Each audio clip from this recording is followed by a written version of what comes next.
Mga kapatid, buksan po natin ang ating mga Biblia sa First Epistle of John, First John chapter 1, first 4 verses.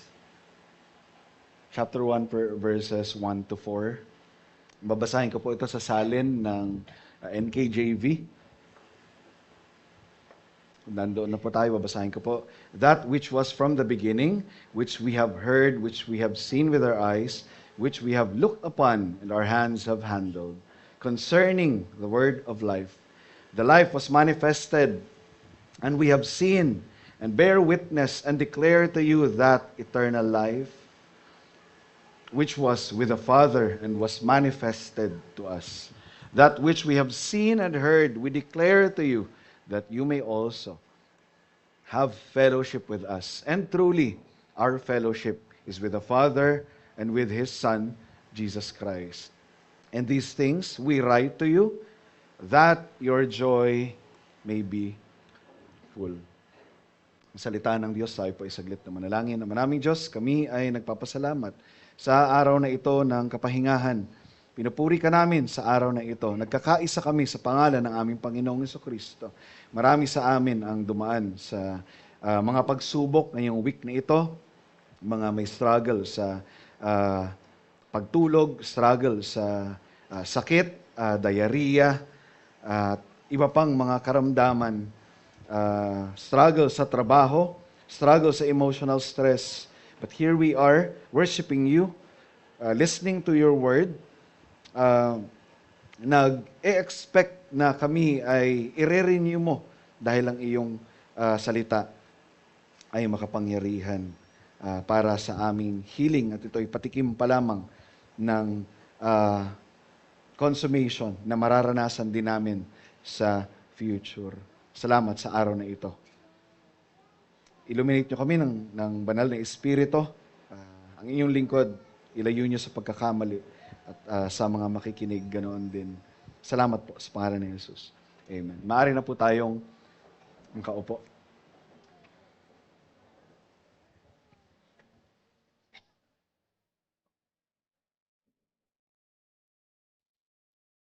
Last May 31, 2026, sinimulan po namin sa HerbF ang panibagong sermon series sa First Epistle of John. At sabi ni Joel Beakey, ayon sa mga sinaunang manunulat na Kristiyano, sa mga huling taon ng buhay ni Juan, ay nanirahan siya sa Efeso, isang lungsod sa Lydia, sa baybayin ng Asia Minor. Naglingkod siya sa mga iglesia roon at sa iba pa na kalapit na lugar kung saan nagtanim si Pablo ng iglesia sa kanyang paglalakbay bilang missionary. Ang 7 iglesia ng Asia na makikita sa Revelation 1 verse 11. Noong panahon ni John, may mga false teachers na nagtuturo ng maling pananaw tungkol kay Kristo. Ang ilan sa kanila ay connected sa early forms of Gnosticism. Pag sinabing Gnosticism, isang maling katuruan na nagbibigay ng diin sa tinatawag na higher spiritual knowledge or secret knowledge. Para sa kanila, ang material o physical world ay inherently evil, habang ang spiritual lamang ang tunay na mabuti. Dagdag pa sa sinabi ni Joel Beakey, central to all forms of Gnosticism was the idea that salvation is being delivered from the body and its dominion.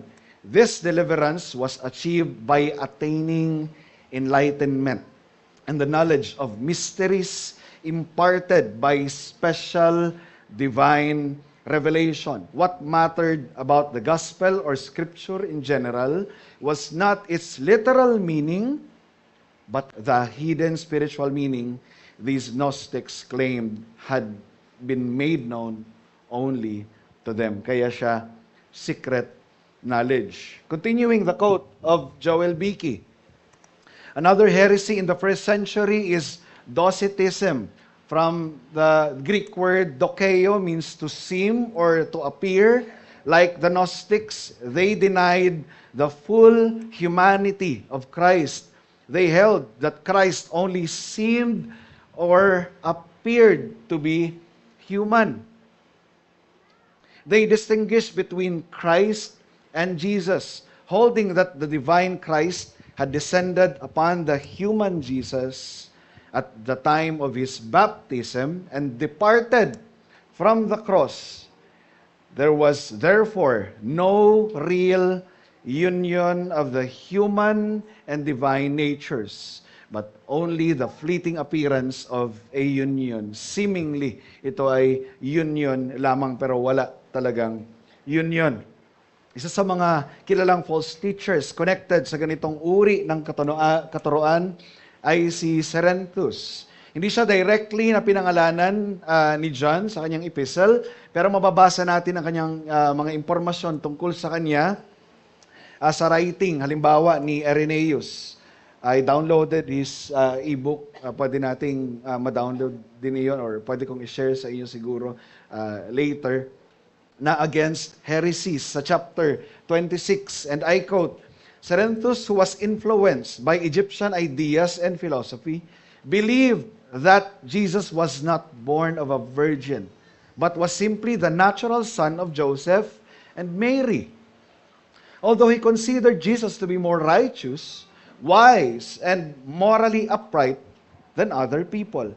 Cerinthus also taught that after Jesus was baptized, the divine Christ came down upon him in the form of a dove from the supreme heavenly ruler. He believed this was when Jesus received the power to preach about the Father and perform miracles. But according to Cerinthus, before Jesus was crucified, the divine spiritual Christ left him.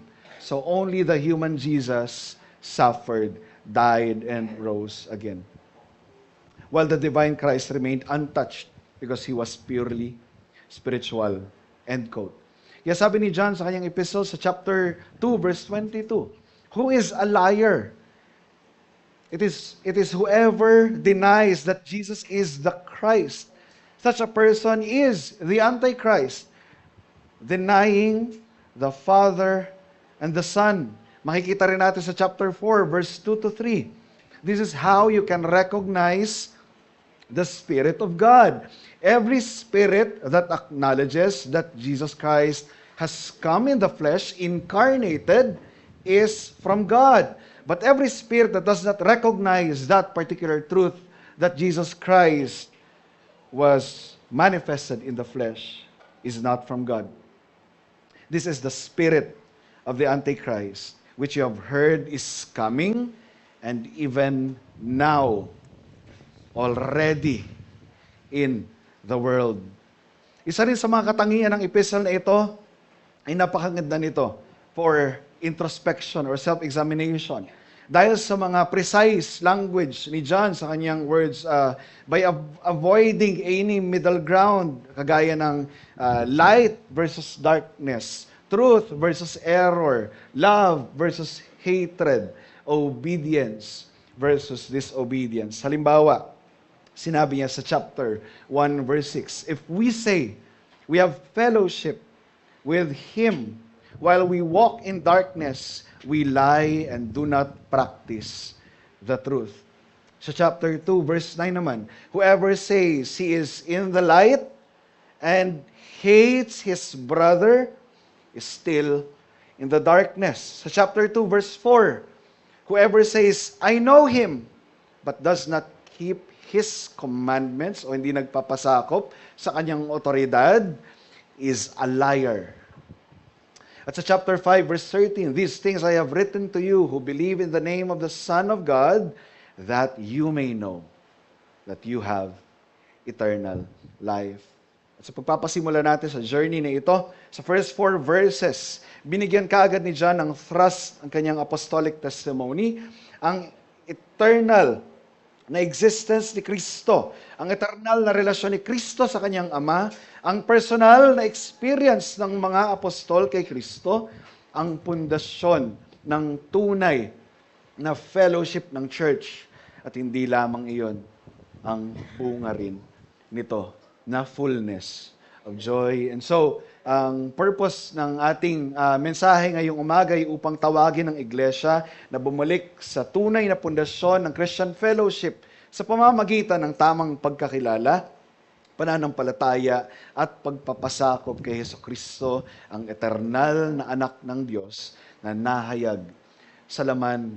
At para po sa ating mensahe ngayong umaga, ang pundasyon ng tunay na fellowship na nagbubunga ng tunay na kagalakan sa mga mananampalataya ay wala nang iba kundi ang persona ng ating Panginoong Hesukristo na umiiral mula pa noong sa simula at mayroong eternal na relasyon sa ating Diyos Ama. Sa Ingles, the foundation of true fellowship that produces fullness of joy among believers is none other than the person of Christ, the one who was from the beginning and was with the Father.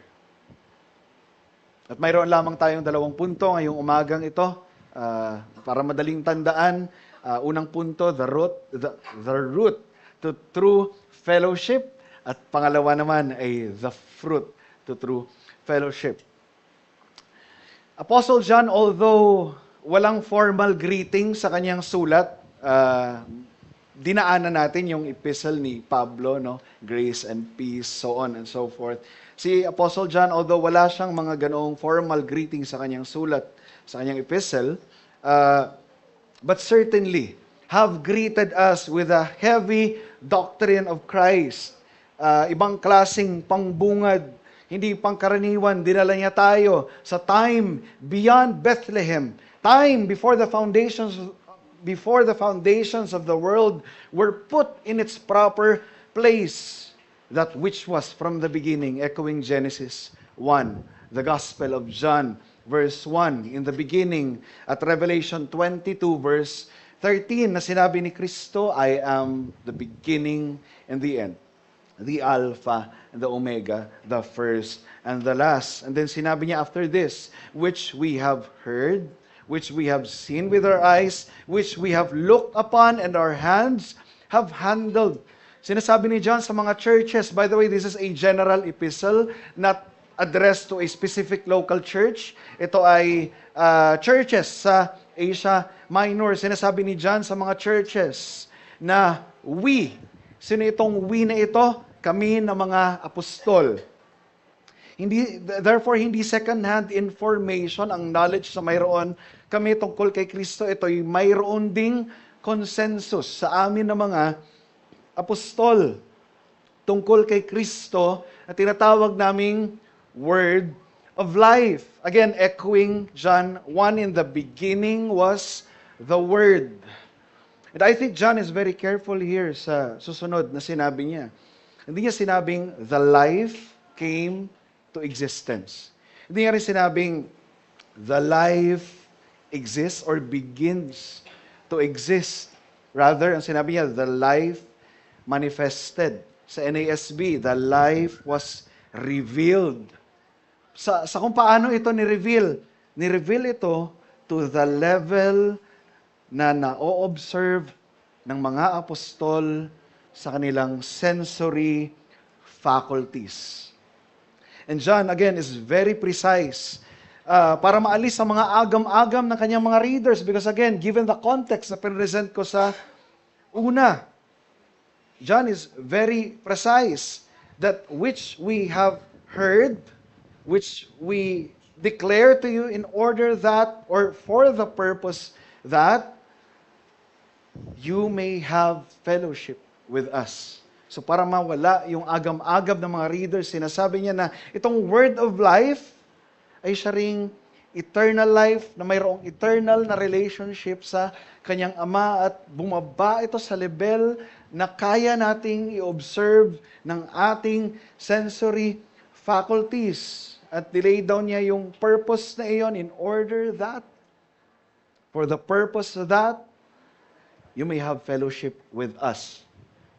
Sa kanila, sa mga apostol. It is one way of saying that this apostolic ministry that we are proclaiming to you is necessary in order for you to have fellowship with us. Itong apostolic ministry nila John is the same apostolic ministry na mayroon tayo ngayong umaga. Si Kristo, na nasa eternidad pa lamang, ay umiiral na at may perpektong fellowship sa Ama. Ang Diyos na napakataas at hindi kayang abutin ng tao, ang Diyos na lumalang sa mundong ating ginagalawan ngayon, the Word that became flesh and dwelt among us, He entered into His own creation. Si Kristo na hiniherald ng maraming anghel sa walang hanggan, ngunit ipinanganak sa sabsaban. Si Kristo na may-ari ng lahat ng bagay at hindi nagkukulang sa anuman, ngunit bumaba, nagkatawang tao, at naranasan ang pagkukulang, pagkauhaw, pagod, at matinding pasakit. Napakahalaga ng sinasabi ni John dito dahil first and foremost, imposible para sa atin ang magkaroon ng tunay talaga na fellowship sa Diyos dahil sa ating mga kasalanan. Itong kasalanan na ito yung naghiwalay sa atin sa relasyon sa Diyos ng panahon nila Adan. Ngunit ginawa itong posible ng ating Panginoong Hesukristo. Ang relational gap natin sa Diyos na infinity, yung pagitan, naging sobrang close to the point that we can cry, Abba, Father. Kaya tinuruan tayo ni Christ, this is how you should pray. Abba, Father, our Father. At dahil tayo yung mga anak ng Diyos, ibig sabihin, tayo yung magkakapatid sa isang Ama. At dito lamang sa ating pagiging isa sa Ama, tayo ay nagkakaroon ng tunay na kahulugan at meaning ang salitang fellowship or koinonia. Kaya para sa ating unang punto, the right view of Christ according to the testimony of the apostles or apostolic testimony is the foundation of true Christian fellowship. Si Kristo ang ugat ng ating tunay na fellowship sa isa't isa. Kung wala tayong tunay na relasyon kay Kristo, wala rin tayong tunay na fellowship sa Ama. Sabi ni Kristo, if you saw me, you saw the Father. If you know me, you know the Father. At kung wala tayong fellowship sa Ama, sa pamamagitan naman ni Kristo, imposible rin yung tunay na fellowship natin sa isa't isa. At hindi ba mga kapatid, andito tayo ngayon, hindi dahil sa pare-pareho nating mga personal na interes, hilig o kagustuhan sa buhay. Andito tayo dahil kay Kristo at para kay Kristo.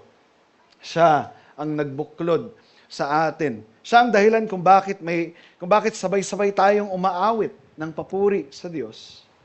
Siya ang dahilan kung bakit sama-sama tayong nakikinig sa pangangaral ng Kanyang salita. Siya ang dahilan kung bakit tayo nagkakaisa sa pananalangin. Siya ang dahilan kung bakit nagmamalasakit tayo sa isa't isa bilang magkakapatid sa pananampalataya. Siya ang dahilan kung bakit tayo bumangon ng maaga ngayon para hindi malate sa gawain o sa araw ng Panginoon. Kaya kung tunay na si Kristo ang pundasyon ng ating fellowship, ibig sabihin, hindi ito nakabatay sa ultimately, sa ating emotional connection. Now mga kapatid, don't get me wrong, hindi ko sinasabing ang ating emotional connection ay hindi mahalaga or closeness. In fact, napakahalaga niya na ingredient ng relasyon natin sa isa't isa. Ngunit kung ang emotion lamang ang pundasyon ng ating fellowship, paano na lamang kapag dumaan tayo sa mga matitinding conflicts or disagreements? Madali na lang siguro sa atin para magdesisyon na mag-flight or mamuhay ng kanya-kanya. Kaya kung sakali man, mga kapatid, na dumadating sa punto na tayo ay nanlalamig sa ating mga kapatiran, naway balikan natin kaagad ang katotohanan. kung bakit tayo nandito ngayon. Andito tayo hindi lamang sa ating mga personal at pansariling interes. Andito tayo dahil kay Kristo at para kay Kristo. Andito tayo to see Christ, to behold Christ, to hear Christ, and touch Christ. Sa makatuwid, mga kapatid, bilang aplikasyon sa unang punto, sikapin natin na ang ating relasyon sa isa't isa ay nakaangkla or naka-anchor sa katotohanan at hindi lamang nakabatay sa ating emosyon. Dahil kung ang pundasyon ng ating pakikitungo sa isa't isa ay ang ating mga nararamdaman lamang, ang madalas nating makikita ay ang mga imperfections and weaknesses ng bawat isa. Ngunit, mga kapatid, kung titignan natin ang isa't isa sa liwanag ng eternal na anak ng Diyos, si Kristo, na may perpektong fellowship sa Ama, ay iniwan ang kanyang kaluwalhatian upang abutin tayo at dalhin tayo sa fellowship sa Ama sa pamamagitan niya, magbabago yung ating pananaw sa isa't isa.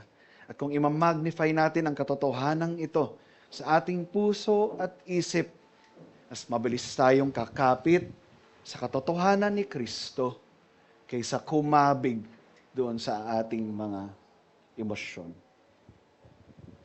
Mas magiging handa tayong i-overlook ang mga imperfections at weaknesses ng ating mga kapatid at takpan ito ng pagmamahal sa lente na kung paano bumaba ang ating Panginoon Hesukristo, paano niya tayo inabot. And of course, hindi baliwala ang ating mga pagkukulang, no? Dahil kung mas minamagnify natin itong glory ni Kristo, dahil sa biyaya na ito yung magbubuklod sa atin. At kapag mas nakikita natin ang ginawa ni Kristo para sa bawat isa, mas nagiging mapagmahal at mapagpasensya na tayo sa isa't isa.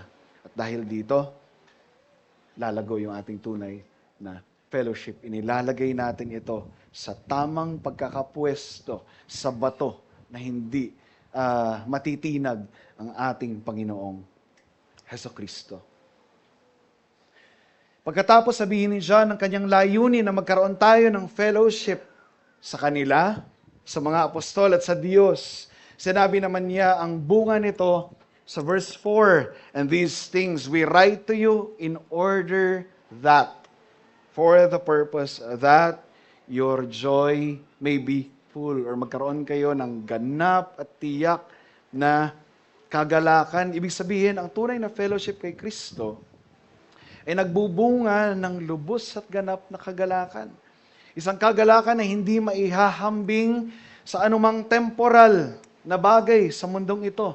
At napakahalaga nitong maintindihan lalo na sa panahon natin dahil maraming tao ang naghahanap ng kagalakan pero sa maling paraan.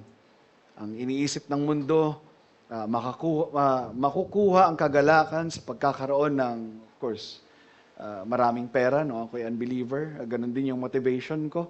Basta marami akong pera, masaya na ako. So, ganon ang motivation ng mundo. Maraming ari-arian, success, fame, pagkakaroon ng maraming barkada at relasyon, entertainment at self-fulfillment. Pero kahit makuha ng tao ang lahat ng gusto niya sa mundo, mananatili pa rin siyang empty kung wala siyang tunay na fellowship sa ating Diyos sa pamamagitan ni Kristo. Dahil ang tao, again, hindi siya ginawa ultimately para masatisfy sa kung ano ang mayroon dito sa mundong ito. Ang tao ay nilikha ultimately para sa Diyos. Mga kapatid, kung hindi pa nagsisink in yung realidad na iyon, nilikha ka para sa Diyos. Kaya para sa Diyos ka. At ito ang dahilan kung bakit sinabi ni John, ang fullness of joy ay makakamit lamang sa pamamagitan ng fellowship sa Diyos through Christ. And so makakaasa tayo na ang galak na mayroon, ang Kristiyano, ay hindi superficial happiness. temporal excitement o emotional hype lamang na nawawala kapag may matinding pagsubok na dumarating. Ang ating union kay Kristo ay nagdudulot, mga kapatid, ng kakaibang kagalakan sa atin. Ito yung kagalakan na kayang mag-outweigh or i-outweigh ang anumang pagsubok na nararanasan natin sa buhay. Dumadaan ka sa matinding karamdaman, ang joy mo kay Kristo ay kayang i-outweigh yung pain and suffering na yan. Dumadaan ka sa emotional pains dahil sa obedience mo kay Kristo. May mga natatalikuran kang mga kapatiran at hindi ka naiintindihan. Ang emotional pains na yun, kayang i-outweigh ng joy na mayroon ka kay Kristo. Frustrated ka sa work for the whole week dahil madaming deadlines or workloads. Ang joy mo kay Kristo ay kayang i-outweigh ang frustration na yan. And alam kong basic na sa atin ito, pero ang sarap lang din na sariwain every Lord's Day. Sa tuwing nakikita ko yung mga reflections ng anak ko every morning, ako'y namamangha sa simplicity ng understanding ng gospel. Alam kong basic sa atin ito na tayo ay dating kalaban ng Diyos na nararapat sa kanyang galit, puot at ganap na paghuhukom. Probably kung ating babalikan noong tayo ay wala pa kay Kristo, matatanong natin sa ating mga sarili, nasaan yung kagalakan kung sa dulo ng ating buhay ay tiyak na kapahamakan yung naghihintay para sa atin? At hindi ba kabaliktaran yung mararanasan natin at expectation natin, hindi eternal na kagalakan or kahit anong uri ng kagalakan, but eternal misery, sadness, and despair ang nakaabang sa atin. Ang language ng Scripture ay weeping and gnashing of teeth. Weeping and gnashing of teeth sa walang hanggan. Kaya nagkaroon lamang tayo ng pag-asa at naging posible lamang itong ganap na kagalakan dahil kay Kristo. Dahil ang perpektong relasyon ni Kristo, mga kapatid, ang perpektong relasyon ni Kristo sa kanyang Ama, hinatid niya, dinala niya sa atin noong siya ay bumaba sa lupa at nagkatawang tao. Pero naging ganun ba kadali yun? Hindi naging ganun kadali yun. Bago natin nakamtan itong kagalakan na ito, yung perpektong buhay na hindi natin kayang ipamuhay, ay pinamuhay ng ating Panginoong Jesucristo para sa atin. At yung pagdurusa at kamatayan na dapat para sa iyo at sa akin, si Kristo ang sumalo. Siya ang nakatikim ng pagdurusa at kamatayan. At hindi nagtapos doon ang lahat. Sa kamatayan ni Kristo, siya ay nabuhay mag-uli with a fully restored physical body, glorified body. At dahil sa kanyang pagkabuhay na mag-uli, mayroon tayong katiyakan na balang araw, tayo rin ay bubuhayin muli sa ating pagkamatay. Tayo ay mamamatay na may katawang kagaya ng ating Panginoong Hesukristo. Upang ang eksaktong realidad na naranasan ng mga apostol, gaya ni Juan, na kanilang nakita, narinig, nahawakan, ang eternal na Diyos na si Kristo na bumaba, ay maranasan din natin sa kaluwalhatian. Of course, ayaw din nating i-detach, no? Na yung while may fullness of joy talaga doon sa consummation, mayroon din itong already aspect sa ating buhay. At itong fullness of joy na ito ay kayang i-outweigh yung sinasabi ko kanina, trials and tribulation natin sa mundong ito. Although, again, may greater eschatological fullness of joy na naghihintay sa atin. Ito yung ang eternal na makakasama natin si Kristo. Makikita natin siya ng harapan, marinig natin ang kanyang tinig, boses, at mahawakan natin siya. At mayakap natin siya ng sobrang close. Imagine the gap. Pero darating tayo sa ganoong punto. Mga kapatid, ako'y lubos na namamangha sa kadakilaan ng relasyon ni Kristo sa kanyang Ama. At sa totoo lang, hindi ko alam kung mayroong isa sa atin dito ang kayang i-grasp yung perfection ng relasyon ni Kristo at ng kanyang Ama.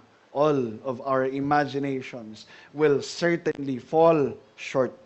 Can you imagine? Ang eternal Logos, the Word of Life, si Jesucristo na may perfectong fellowship sa Ama mula pa sa walang hanggan, ay dinala at dadalhin din tayo sa perfectong relasyon at fellowship sa kanyang Ama. Imagine the fullness of joy na mararanasan natin sa mga oras na iyon. At dahil perpekto nga ang kagalakan na mayroon ang Ama sa Anak, habang nasa eternidad tayo, ay patuloy pang lalago at lalago itong kagalakan na mayroon tayo sa Diyos. And so, we will chase this fullness of joy forever in eternity. Kaya sa pangalawang punto, kung ang ugat ng true Christian fellowship ay ang tamang pagkakilala kay Kristo sa pamamagitan ng apostolic testimony, bunga naman nito ay ang ganap at lubos na kagalakan kay Kristo. Bagamat mayroon ng tunay na kasapatan at kagalakan na nararanasan ng mga mananampalataya sa mundong ito, higit at lalo pa nating mararanasan ang kaganapang ito sa consummation kung saan makakasama natin si Kristo ng maluwalhati. Gaya ni na Apostol Juan na nakita, narinig, nahawakan siya ng ganoon kalapit. Kaya sa pagkakataong ito, nais kong kausapin ang mga wala pa kay Kristo. Narinig ninyo ngayon na sa simula ay may sobrang laking gap or distansya ng Diyos sa tao. Ngunit si Kristo, ang eternal na anak ng Diyos, ay bumaba upang ang perpektong relasyon niya sa kanyang Ama ay maranasan din ng mga tao upang magkaroon tayo ng ganap at lubos na kagalakan na walang anumang bagay sa mundo ang kayang pumantay o makakahihigit nito.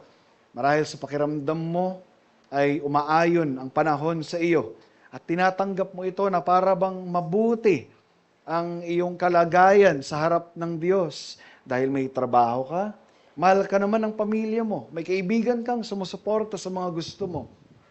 Nakakapag-travel ka din sa iba't ibang lugar at bansa. Marami pang bagay na maituturing mong tunay na kagalakan. Pero kung wala ka kay Kristo, lahat ng tinuturing mong galak sa mundong ito ay basura. Yung material na bagay na ine-enjoy mo ngayon, lahat ay magiging basura. Yung relasyon mo sa iyong mga mahal sa buhay, lahat ay magiging basura. At yung tinuturing mo, even yung tinuturing mo na pag-ibig ng Diyos sa iyo ngayon, ay magiging basura. Kaya, kaibigan, kung wala kang tunay na fellowship kay Kristo, ang lahat ng temporal na kagalakang ito ay panandalian lamang. Sabi ni Santiago, ang buhay natin ay parang singaw lamang. Darating ang araw na mawawala ang lahat ng ito at ang ipapalit dito ay yung sinasabi ng Biblia na weeping and gnashing of teeth. Ang mga bagay na nagbibigay sa iyo ng saya ngayon ay hindi kailanman magliligtas sa iyo sa araw ng paghuhukom. Tanging si Kristo lamang ang makakapagbigay ng kagalakang hindi kailanman mawawala. Kaya kaibigan, kami namamanhik sa iyo. Gaya ni Juan, iniimbitahan ka rin namin sa fellowship namin. Tanggapin mo ang Ebanghelyo. Manampalataya ka kay Kristo. Si Kristo na Diyos, nagkatawang tao, nagdusa at namatay para sa mga hindi karapat-dapat na makasalanan. At dahil sa kanyang perpektong katuwiran, hindi siya nanatiling patay. Siya ay nabuhay, mag-uli, at ngayon ay naghahari. Therefore, bow to Him and serve Him now. Ngayon na, kaibigan, talikuran mo ang iyong mga kasalanan, gawin mo ito. Baka mamaya ay maging huli na para sa iyo ang lahat. At para sa atin namang mga mananampalataya, ang kasalanang nais kong patayin ngayong umaga ay ang kasalanang hindi pagkilala sa full authority ng ating Panginoong Hesukristo. Napakaseryoso nito dahil maraming churches ngayon ang kinikilala si Kristo bilang Diyos at tagapagligtas, ngunit hindi bilang Hari at Panginoon. Handa ang marami na tanggapin si Kristo bilang Diyos ng pag-ibig, Diyos na merciful, pero hindi Diyos at Panginoon hindi bilang lawgiver at judge na dapat sundin sa lahat ng aspeto ng buhay natin. Mga kapatid, nais kong suriin natin ang ating mga puso ngayong umaga. Nangyayari pa rin ba ito sa atin? Napakadaling sumunod sa salita ni Kristo kapag ito ay convenient sa atin. Kapag umaayon ito sa ating mga kagustuhan. Ngunit kapag dinedemand na ng salita ng Diyos, ang faithfulness, self-denial, repentance, forgiveness, peacemaking at pagsunod na sumasalungat sa ating emosyon at mga preferensya, doon natin unti-unting isinasantabi ang otoridad ni Kristo at pinipili ang ating mga sariling kagustuhan. Nangyayari pa rin ba ito sa atin, mga kapatid? At sometimes, ina-approve pa natin ang ibang tao na gumagawa nito, imbis na i-admonish natin sila. Napakadelikado nito dahil posible palang sabihin ng ating mga bibig na Diyos si Kristo at tagapagligtas ng aking buhay, ngunit ang naghahari pa rin sa ating puso ay ang ating mga sarili. Tandaan natin, mga kapatid, na ang fellowship natin kay Kristo ay nagdedemand ito ng tunay na pagpapasakop sa kanyang salita. Sabi ni Juan, kung totoong mahal daw natin si Kristo, kung totoong mahal natin si Kristo, at kung totoong may tunay na fellowship tayo kay Kristo, sabi niya, sundin mo siya. If you love Christ, keep my commandments. Obey Him. Halimbawa, sa pag-pursue ng peacemaking or conflict resolution, naniniwala kong isa ito sa pinaka-challenging na situation dahil kapag may conflict, we are dealing so much with our emotions. Hindi may iwasan na magkaroon ng hiya, takot, and yung risk of relational discomfort. But we have to face this, no? Sa mga realidad na iyon. At isa sa pinakamahirap i-tame at i-temper sa ating pagkatao ay yung ating mga emosyon. Isa sa pinakamahirap na faculty ng tao na i-temper ay yung ating mga emosyon. But the scripture is clear. The scripture is clear. Christ is clear. If may concern tayo sa ating mga kapatid na hindi na natin kayang i-overlook, sinasabi ni Kristo, go and reconcile. Go and talk to Him. Mahal mo si Kristo, pero may concern ka sa iyong kapatid, then obey Christ by reconciling to that brother. Lovingly, sundin natin si Kristo by imitating Him, the author of reconciliation.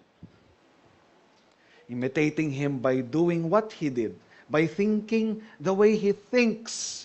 And therefore, we must think God's thoughts after Him.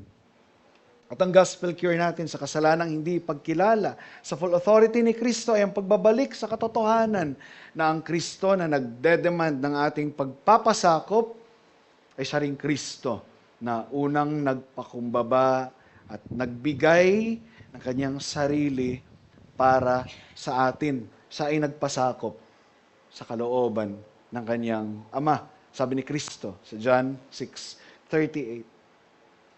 For I have come down from heaven not to do my will, but to do the will of Him who sent me. Siya ang Panginoon at Hari na iniwan ng kanyang perpektong kaluwalhatian sa langit upang hanapin at iligtas tayong mga makasalanan. Kapag kumbaba siyang dumating sa mundo bilang isang kordero na handang ialay ang kanyang sarili para sa atin. Humble, He comes to the world as a lamb. Si Kristo na may perpektong kagalakan at fellowship sa Ama mula pa sa eternidad ay naging man of sorrows upang tayo na hiwalay sa Diyos na karapat-dapat sa lahat ng sorrows sa mundong ito ay magkaroon ng fullness of joy sa fellowship sa kanyang Ama. Kaya kapag naunawaan natin kung sino talaga si Kristo, ano siya sa atin, at ano yung ginawa niya para sa atin, hindi natin babaliwalain ang kanyang otoridad sa ating buhay no matter how we feel. Bagkos, ang ating puso ay dapat mag-respond ng may pagpapakumbaba at matutong muling magpasakop. Sumunod, magalak sa kanyang otoridad. Tandaan natin ito mga kapatid, Christ's humility to the point of death is the cure to our prideful hearts that refuse to humble down and submit to Him. And Christ's resurrection is the cure to our prideful hearts that desire to rule and reign over our own lives instead of bowing down before Him as our King. Ang pagpapakumbaba ni Kristo hanggang kamatayan, ang lunas sa ating mapagmataas na puso na tumatangging magpakumbaba at magpasakop sa Kanya. At ang muling pagkabuhay ni Kristo, ang lunas naman sa ating mapagmataas na puso na nagnanais maghari at mamuno sa sarili nating buhay sa halip na yumukod sa Kanya bilang Panginoon at Hari. Nawa'y mamatay na sa atin ang kasalanang hindi pagkilala kay Kristo bilang may buong karapatan, ganap na otoridad sa ating buong pagkatao at pag-iisip. Dahil ang tunay na Christian fellowship ay mas lumalalim habang sama-sama tayo nagpapasakop kay Kristo bilang Panginoon at Hari. At bagamat nagbubunga ng fullness of joy ang ating fellowship sa Diyos at sa isa't isa, hindi rin natin maitatanggi na sa mundong ito ay marami pa rin itong kakompetensya. While nire-recognize natin na walang makakapantay, kayang mag-outweigh ng lahat ng uri ng pagsubok itong joy na nararanasan natin kay Kristo. Hindi rin natin ma-deny na ang dami nitong kakompetensya sa mundong ito. Because again, number one doon is yung ating remaining sins. At yung iba pang mga alalahanin natin sa buhay dahil tayo ay nasa temporal na estado pa lamang. And I think isa sa pinakamalaking competitors ng ating kagalakan kay Kristo ay kapag sinisimulan na nating i-magnify ang ating pain and suffering kaysa sa kaluwalhatian ni Kristo. Kapag may nakagawa ng kasalanan sa atin or even tayo, if we are caught in sin,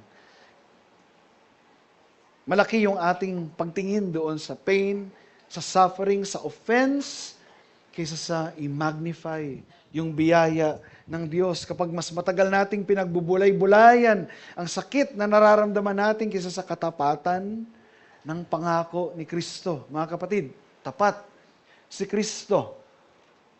Now, of course, hindi ko sinasabi na maliit yang mga dinadanas natin. Ngunit, kung mas ma-magnify natin ito greater than our fellowship and the union with Christ, unti-unti nitong ninanakaw ang ating kagalakan sa Kanya. Sa makatuwid mga kapatid, bilang hamon sa atin, sa gitna ng iba't ibang uri ng pagsubok, naway piliin nating i-magnify ang kaluwalhatian ni Kristo, yung apostolic testimony ng mga apostol. I-magnify natin ang Kanyang katapatan kaysa sa ating mga disappointments. I-magnify natin ang Kanyang mga pangako at ang Kanyang paghahari kaysa sa ating mga fears and anxiety. I-magnify natin ang Kanyang eternal promises kaysa sa ating temporal pains. Dahil habang mas nakikita natin ang kadakilaan ni Kristo, mas lumiliit sa ating paningin ang mga bagay na nais mangagaw ng kagalakan natin sa Kanya. At mga kapatid, ito rin ang dahilan kung bakit paulit-ulit tayong bumabalik sa Ebanghelyo. Dahil ang puso natin ay mabilis makalimot, mabilis matakot, at may tendency na makalimutan ang kagalakan natin kay Kristo. Kaya kailangan natin araw-araw ipaalala sa ating mga sarili at sa mga kapatiran natin ang otoridad ni Kristo na sumasakop sa lahat ng aspeto ng ating buhay. Habang mas lumalalim ang ating fellowship kay Kristo, pagpapasakop natin sa Kanyang otoridad, mas matututo tayong magalak kahit sa gitna ng pagsubok dahil alam natin na ang fullness of joy natin ay hindi nakatali sa mundong ito, kundi kay Kristo lamang. Mga kapatid, siya yung author ng ating individual joy. At siya rin yung author at sustainer at magpapatatag ng ating corporate joyful fellowship. And so gaya ng naranasan ni Juan, kasama ng mga apostol kay Kristo, whom they have heard, they saw, their eyes looked upon and touched with their hands. Tayo rin ay umaasa na makikita si Kristo face to face. Maririnig siya ng personal habang siya ay nagsasalita. At mahahawakan at mayakap siya sa kaluwalhatian. Ito ang fullness of joy na ating pinananabikan in this side of glory. But until then, mga kapatid, naway patuloy nating malasap ang eternal pa rin, ang eternal na kagalakan na ibinibigay sa atin ng banal na Espiritu every Lord's Day. Habang nakikinig tayo sa bawat isa, nakikinig tayo sa salita ng Diyos, kinakamayan at niyayakap natin ang bawat isa at tinititigan natin ang bawat isa bilang mga restored image bearers of God. Mamaya sa ating banal na hapunan, naway muli nating alalahanin na iisa ang Kristo na ating pinananaligan. Iisa ang katawan na inalay para sa atin at iisa ang dugo na nabuhos para sa kapatawaran ng ating mga kasalanan. Habang tayo ay nakikibahagi sa tinapay na sumisimbolo sa katawan ni Kristo at sa kopa na sumisimbolo sa dugo ni Kristo, naway lalo tayong lumago sa ating fellowship sa Kanya at sa fellowship natin sa isa't isa. At habang ginagawa natin ito, naway lalo rin nating asamin ang araw na hindi na tayo kakain sa pamamagitan ng mga tanda at simbolo lamang, kundi makasalo na natin ang ating Panginoong Jesucristo sa isang mahabang lamesa. I don't know. Again, it's something that our imagination will fail to grasp sa kaluwalhatian. Naway mamangha tayo sa patikim ng lubos at ganap na kagalakan ng fellowship na ipinagkaloob ng Diyos sa atin. Si Kristo, ang tunay na pundasyon ng ating joy-filled fellowship. Kaya, kay Kristo ang papuri at pasasalamat. Tayo po ay manalangin. Maraming Diyos, kami ay nagpapasalamat sa inyong salita. Salamat, bagamat napaka-limited ng aming mind, mayroong scripture na perpekto, na pwedeng mag-accommodate ng aming imperfect mind. Hindi namin fully mag-grasp ang pag-ibig ng Diyos Ama sa Kanyang anak, ang pag-ibig ng anak sa Kanyang Ama. Ngunit, ang nag-grasp namin sa temporal state na ito ay ang pag-ibig namin sa isa't isa. And so, kung paanong nakita namin sa katotohanan ng Scripture ng aming Panginoong Jesucristo ay bumaba. Nakipagrelasyon sa amin. Inalay yung kanyang buhay. May ganoon din ang maging act namin sa aming mga kapatid to the point na handa rin namin ialay ang aming mga oras, aming mga buhay sa kanila. Kaya salamat po. Dali nawa namin ito sa buong linggo. In Jesus' name, amen.